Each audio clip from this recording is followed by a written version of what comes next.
guys, welcome to my YouTube channel Fine Touch Biology. Guys, previous lecture में हमने mechanism of photosynthesis की बात किया था, जिसमें स्पेशली हमने लाइट रिएक्शन और डार्क रिएक्शन को देखा था।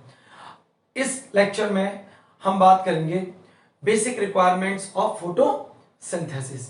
तो बेसिक रिक्वायरमेंट ऑफ फोटोसिंथेसिस में अगर देखा जाए बेटा, तो सबसे पहली जो रिक्वायरमेंट है वो है सनलाइट।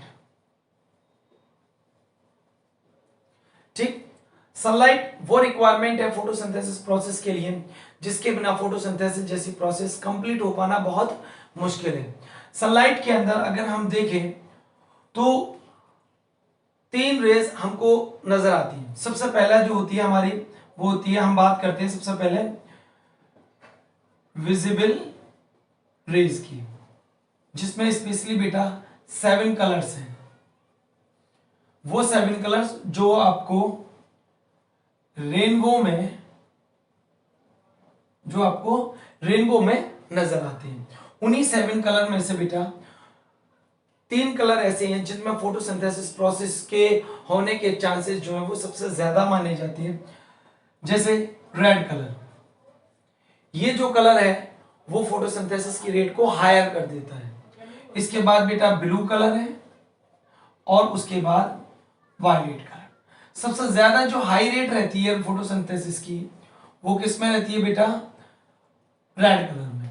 तो सनलाइट के साथ विजिबल रेज जिसमें 7 कलर्स हैं जो हमको रेनबो में नजर आते हैं, और उन 7 कलर में भी रेड कलर हमारा ऐसा होता है जिसमें हमको सबसे ज्यादा फोटोसिंथेसिस होने के चांसेस नजर आते हैं। उसके बाद ब्लू कलर है और उसके बाद वायलेट कलर है। इसके अलावा सनलाइट में विजिबल रेज के साथ हमारे साथ जो अगर देखे जाए तो इंफ्रारेड नाम की रेज होती है। ये जो इंफ्रारेड जो रेज होती है इसमें हीट के पैकेट होते हैं जिनको फोटोन नाम दिया जाता है, और ये जो फोटोन है वो क्लोरोफिल में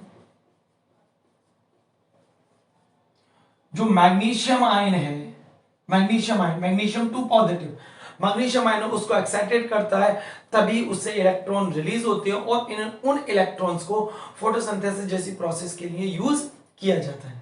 तो ये तो हमारा पहला रिक्वायरमेंट रहा था सनलाइट। दूसरा जो रिक्वायरमेंट है हमारा वो है क्लोरोफिल।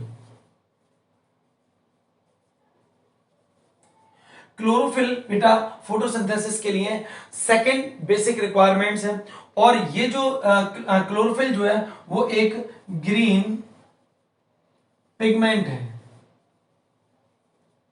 और ये ग्रीन पिगमेंट यानी पिगमेंट का मतलब होता है वो केमिकल सब्सटेंस जो किसी लिविंग बीइंग्स को कलर प्रोवाइड कर रहा है। जैसे हमारी स्किन है, हमारी स्किन को कलर प्रोवाइड कराने का जो रिस्पॉन्सिबिलिटी है वो मेलानिन पर होती है। इसी तरीके से गाइस जो प्लांट्स हैं उनको ग्रीन कलर कौन प्रोवाइड करा रहा है? क्लोरोफिल। और क्लोरोफिल के जब फॉर्मूले को हम लोग ऑब्जर्व करते हैं तो उसमें हमको जो है मैग्नीशियम मेटल सेंटर में नजर आती है, और ये मैग्नीशियम मेटल अपने अंदर फोटोन से एक्साइटेड हो गए। किससे बेटा?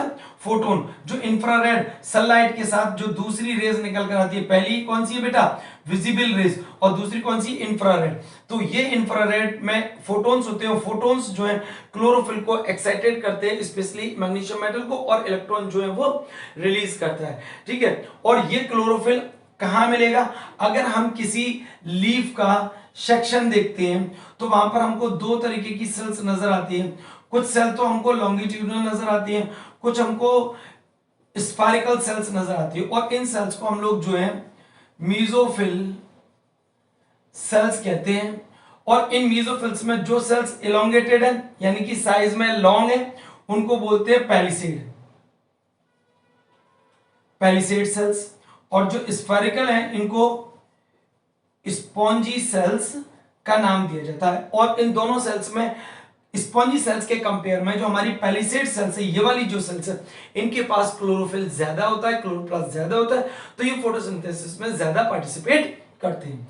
ठीक है, तो पहली रिक्वायरमेंट सनलाइट हुई, दूसरी क्लोरोफिल हुई, तीसरा है बेटा हमारा CO2 हमको जो है स्पेशली एटमॉस्फेयर से मिलेगा गैसियस फॉर्म में, और इस कार्बन डाइऑक्साइड को इसी फोटोसिंथेसिस प्रोसेस में क्या होता है, इसका रिडक्शन होता है जो ग्लूकोज में जाके कन्वर्ट होता है। और फोर्थ जो रिक्वायरमेंट है बेटा वो है वाटर। और वाटर कहां से मिलेगा, सॉइल से।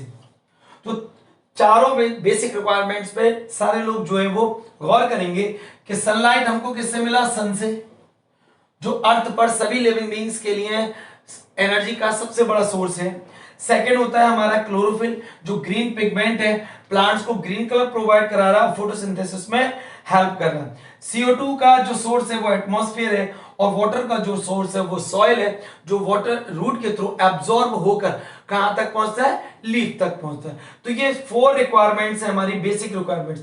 अब इसी पर हमारे पास कभी कभी क्वेश्चन आ जाता है कि फोटोसिंथेसिस का जो रॉ मटेरियल है वो बताइए। तो रॉ मटेरियल में तो बेटा स्पेशली 2 लोग आ जाएंगे, क्योंकि रॉ मटेरियल किसे कहते हैं, कच्चा माल, कार्बन डाइऑक्साइड और वाटर, लेकिन हम उसके साथ साथ क्लोरोफिल और सनलाइट को भी ऐड करते हैं।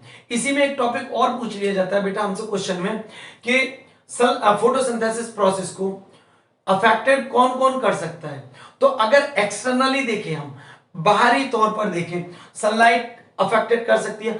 अगर सनलाइट की इंटेंसिटी यानी कि सूरज की रोशनी का जो, जैसे गर्मी, अभी गर्मी का सेशन है, ठीक है, तो सूरज की रोशनी जो है मई जून में सबसे ज्यादा होती है, इंटेंसिटी ज्यादा होती है, तो फोटोसिंथेसिस होने की रेट हाई होगी।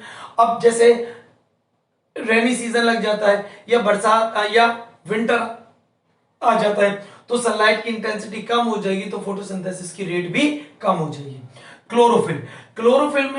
क्लोरोफिल का भी एक बहुत अहम रोल है हमारे फोटोसिंथेसिस प्रोसेस में।